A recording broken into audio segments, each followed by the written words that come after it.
এতদিন তোমরা আমার বানানো নানান রকমের রেসিপি দেখেছো।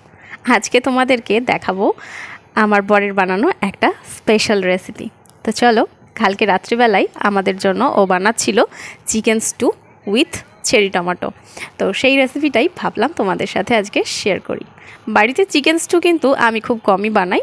তো সন্ধ্যের দিকে বানানো হয়, সাধারণত রাতের জন্যই স্টুটা বানানো হয় রুটি দিয়ে খাওয়ার জন্য।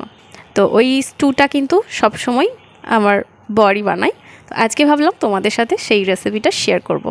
এইখানে রয়েছে চেরি টমেটো, বেশ খানিকটা কেটে নিয়েছি, গাজর, ক্যাপসিকাম, সাথে ছিল পেঁয়াজ, আর দেখো আদা রসুন কেটে নিয়েছি। আর এখানে চিকেনটা নুন হলুদ দিয়ে ভালো করে মাখানো রয়েছে। তো চলো দেখি কিভাবে রান্নাটা আজকে করে। কড়াইতে প্রথমেই সর্ষের তেল দিয়েছে, আর তারপর ওর মধ্যে দিয়ে দিয়েছে আদা রসুনের টুকরো, গরম মশলা দিয়েছে অল্প সামান্য, আর সাথে দিয়েছে একটু জায়ফল, আর সাথে ছিল স্টার ফুল।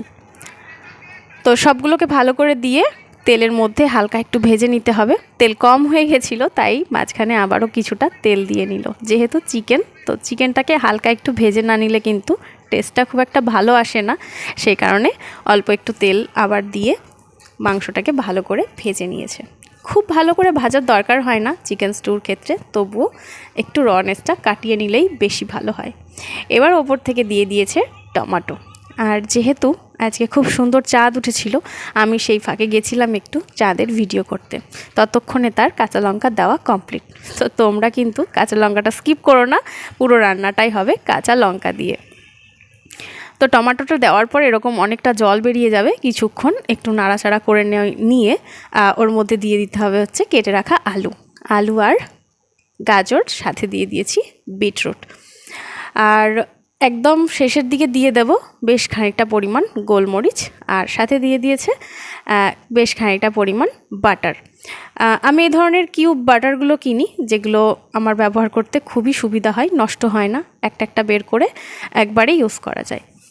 তো তার মধ্যে দিয়ে দেওয়া হয়েছে বেশ খানিকটা পরিমাণ জল, যতটা ঝোল আমরা রাখতে চাইবো ঠিক ততটা। আর তারপর দিয়ে দিয়েছি পরিমাণ মতো লবণ আর ঝালটা কিন্তু একটু ভালো মতোই দিতে হবে, যেহেতু প্রচুর পরিমাণে টমেটো দিয়েছি।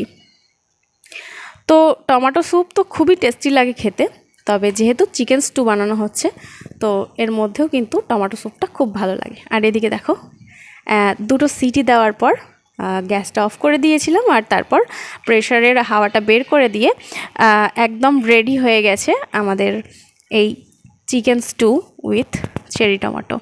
দেখতে যতটা সুন্দর হয়েছে, খেতে কিন্তু ততটাই সুন্দর হয়েছে, কারণ মেয়ে বলেছে যে খাবার